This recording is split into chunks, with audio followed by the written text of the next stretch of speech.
Dumadating po ba sa pagkakataon na nariringgan nyo yung salitang may nasay sa dulo? Ano kaya yung nasay na yon? Paano kaya yung didikitan? Sino kaya ang dinidikitan nun? So, ang sabi daw sa akin ni Google, imperative daw siya. Siya daw si imperative verb. Hindi ko kilala si imperative verb.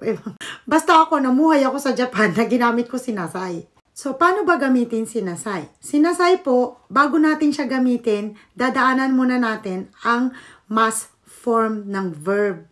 Hindi po pwedeng dediretso tayo sa mismong dictionary form ng verb ni nasay. O halimbawa po, ang benkyo. Di ba po, pag ginawa nating verb yan, benkyo, suru. So, yung benkyo, suru, gagawin nating mas form, magiging benkyo, shimasu. At naging mas form na siya, pwede na natin siyang gawing nasay. So, tatanggalin natin si mas, ilalagay natin si nasay, magiging benkyo, shinasai. Kiku, kikimas, kikinasai. So, magiging kikinasai siya. Nagkaroon tayo ng nasay. Yung makikipag-usap, hanasu, yun yung formal na, yung verb niya. Tapos, magiging mas form, magiging hanashimas.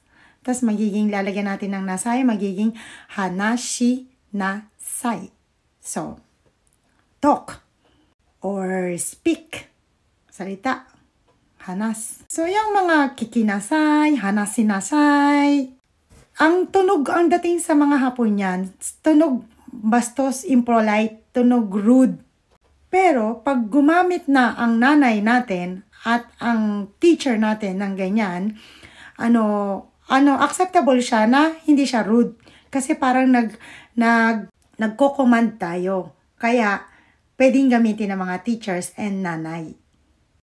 Pwede naman natin gamitin si kikinasay, hanasinasay. Pwede natin gamitin yan kahit hindi tayo totoong teacher o hindi man tayo totoong nanay. Pwede natin gamitin yan kung nagjo-joke-joke tayo sa mga kaibigan natin. Pero wag na nga natin gamitin sa mga mas nakakatanda sa atin at saka sa mga senpai natin. Kasi nagtutunog, rude nga siya pag ginamit natin ng hindi tama. So, kung teacher tayo or mas nakakatanda tayong ate tayo, kinukomand natin yung listener, pwede natin gamitin si nasay.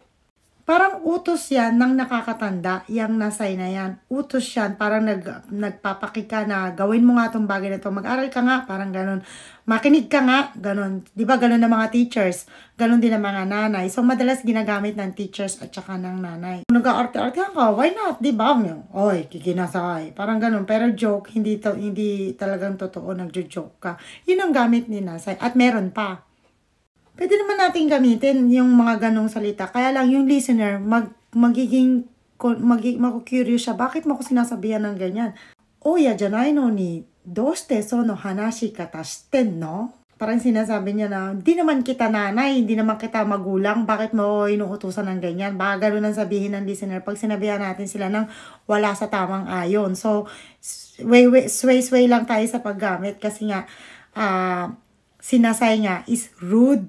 Na parang merong ginagamitan na tao lang ang pwede. Yun lang yung nanay at saka yung teacher.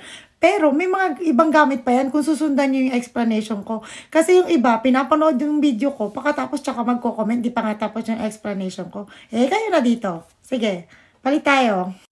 Joke lang po. Wala ko na. Kasi nagko-comment, di pa naman napapanood lahat ng video ko. Di ba? Kaloka.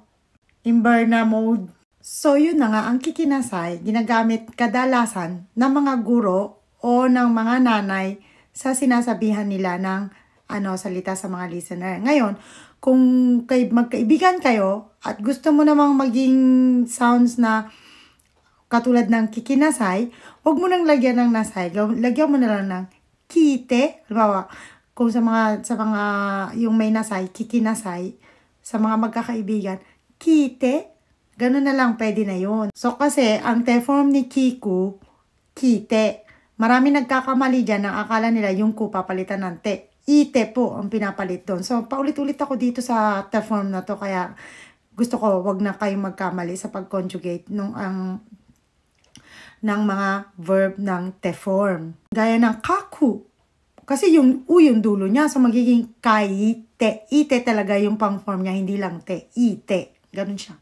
Kung ang mga kaibigan natin, ginagamitan natin ng kite, syempre, kite lang okay na. Hindi pwede natin sabihin sa mga kaibigan ang kikinasay. Dahil na-explain ko na sa last video kung bakit. Ngayon, kung strangers naman ang kakausapin natin, hindi rin natin pwedeng gamitin si kikinasay. Kailangan natin gagamitin si kite kudasai. Formal tayo pag strangers na ang kausap natin. So, ginagamit ng mga teachers at saka ng mga nanay si nasay para kasi pwede namang hindi nila gamitin. Kaya nila ginagamit kasi nga gusto nilang magtunog, sila nagkukumand. Gusto nila, nagtutunog intimidating sila, nagtutunog authoritative, ang tawag ba doon? Yung parang may power sila na parang gawin mo to, parang ganon. Ang ibig sabihin ni nasay, kaya hindi natin pwedeng gamitin sa strangers o sa mga friends. Kaya ako pinapaliwanag to kasi para alam nyo kung saan nyo bibitawan yung salitang nasay kasi komplikado. Next video tayo. Di ba pag sinabihan na natin ang mga anak natin ng kikinasay, minasay, benkyo sinasay, di ba pag sinabi natin doon, parang yung ang bata ay kailangan sumunod. So, yun ang patakaran ni nasay na ang gagamit lang ay ang mga teachers at ang nanay. Pero kung gusto naman nating mag-utos ng pabarang na sobrang rude talaga, hindi si nasay ang gagamitin natin dyan. Kasi merong ibang gamit. Yan yung mga rude imperative, sabi ni Google. Hindi ko pa nga na-absorb yung ibig sabihin ng imperative. Nagdagdag pa si Google ng rude imperative. Ito yung mga verb na pinapalitan natin yung dulo, kino-conjugate natin siya. Pag na-conjugate natin siya, napapalitan na siya ng sobrang impolite na mga salita. Halimbawa, kung sinanay, sasabihin tayo, minasay. Pag naging rude imperative verb na siya, nagiging miro. Kung sa Amerika, di ba, meron silang salitang F na rude na salita, di ba? Yung hindi magandang salita na letter F. Sa atin naman, meron tayong mga gago, sira, di ba? Mga ganyan, may PI pa nga, di ba? So, dito, sa salitang ito, pinapakita na natin yung kabastusan natin dito kasi hindi nga maganda. Kasi nga ang salita na kinonjugate natin ay rude imperative command. Basta ganoon, halo-halo sila na. Ang dami sinasabi ni Google, na pinalilito lang ako, lalaglagan naman ng raw. Lalagyan lang ng raw. O, di ba yung look, naging mite, naging miro. Kung ang mga teacher naman at ang nanay ang gagamit, ginagamitan natin ng nasay, di ba? Minasay, gano'n. Lalagyan lang natin ng ro, papalitan lang natin yung mga iru, eru na nagtatapos na verb. Papalitan lang natin ng ro. So, nagiging, na siya, rude command na verb na siya. Di ba? Ganun lang gagawin. Kung si iru, eru, ending verb, pinapalitan natin ng ro para maging rude word sila, rude, yung impolite, bastos na salita, dinalagyan natin pinapalitan natin si iru-eru ng ro sa dulo. Ngayon naman, paano naman yung hindi nagtatapos sa iru-eru na verb? Ano naman ang ipapalit doon? So, yung hindi nagtatapos doon, yung katulad po ng salitang kiku, yung dulo niya u, yung mga nagtatapos po sa u, papalitan natin ng e. Yung ulang po papalitan natin ng e. So, halimbawa po yung listen, magiging kiku, di ba? U yung dulo nun, hindi rin siya iru, hindi rin siya eru. So, u yung dulo nun, papalitan natin ng e, magiging kike. Ano ba yan? Rude na nga yung salita. Bastos. Ang sama rin sa pandinig. Wala akong sinabi. Basta si nanay, kikenasay. Pag si kaibigan, kite. Pag si rude na, kike. Kapag kagaling kay teacher at kay nanay ang salitang kikinasay, para siyang nagkukumansya, pero rude na kumansya, pero galing naman sa mga pinagkakatiwalaan tao na may authority naman sila na utusan tayo o pagsabihan tayo, so okay lang si kikinasay doon sa salita na yon. Ngayon, pag naging kaibigan, magiging kite. Pag naging yakuza na siya, magiging kike. So, di ba? Naging rude na siya talaga kasi nagpalit na tayo ng form sa dulo. So, kikinasay, kite, tapos kike. Nakikita nyo ba yung mga dulo? Iba-iba. Sinasay, tapos si ro, tapos naging si e.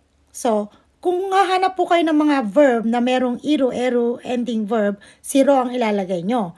Kung wala naman po at ulang, si e ang papalit nyo. Conjugate pa po tayo ng mga verb, gaya po ni doku. Dahil po, U yung nasa dulo niya, gaya po ng formula na sinabi ko sa inyo na yung U, papalitan natin ng E.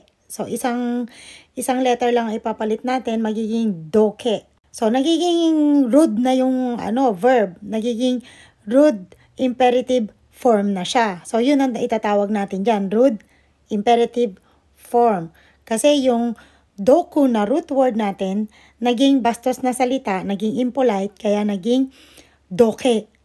Pag, naman, dadagdagan natin ng yo, yan, dokeo, mga ganon, mga salitang yakuza, mga salitang bossy, yan, mga ganyan. Kasi yung doku, parang, tabi ka nga dyan, parang ganon. Pag naging doke na, ay, tabi nga kayo dyan, get out of my way, ganyan ba, dokeo, mina, ganyan sa salitang, impolite na.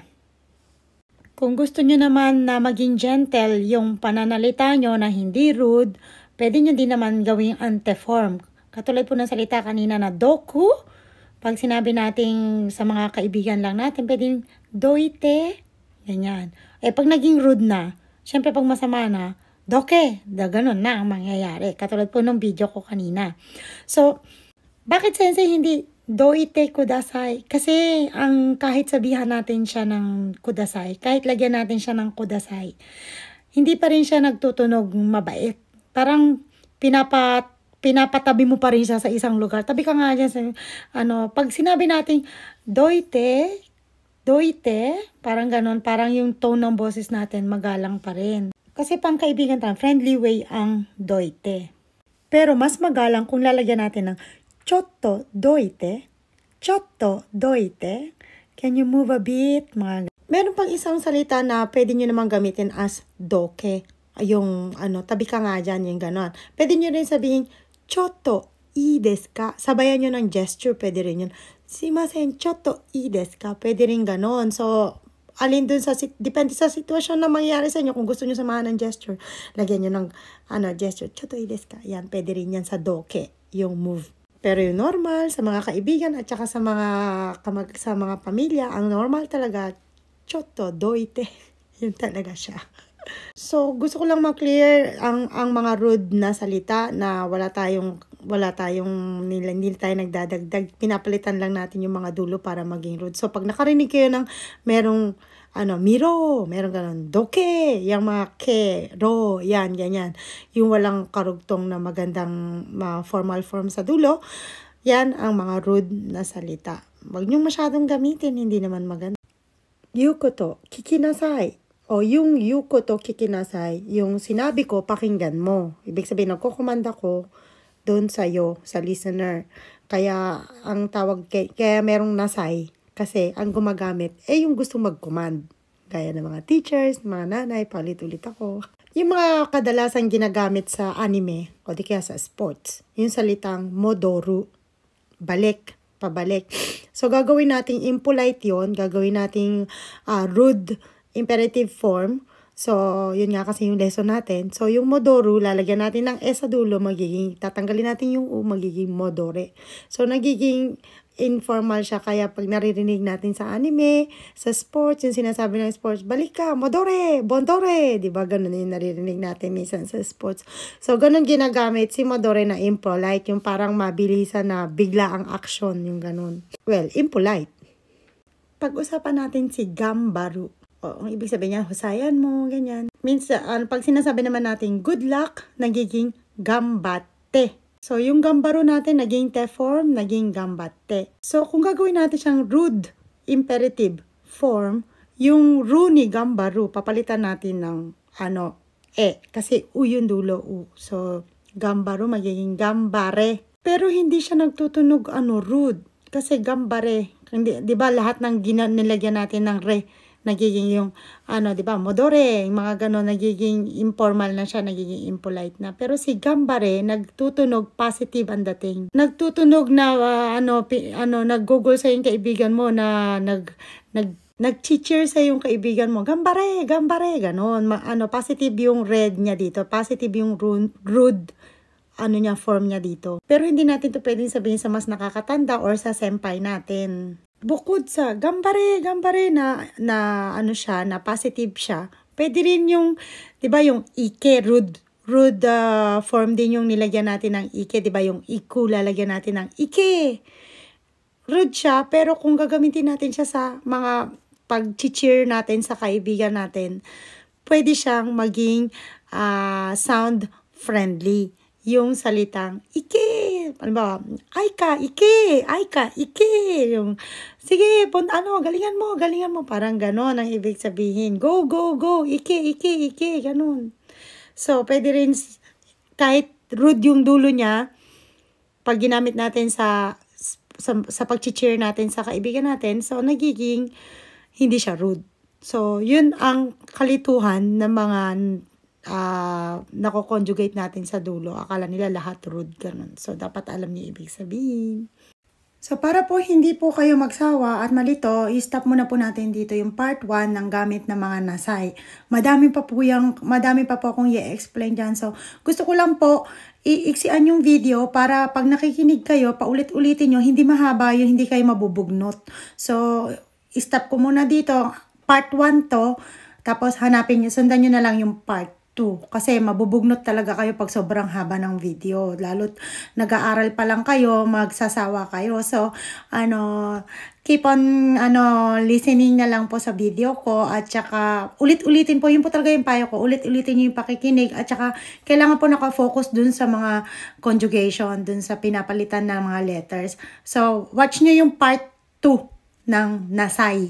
Sa nasay pa lang tayo. Goodbye! Matane!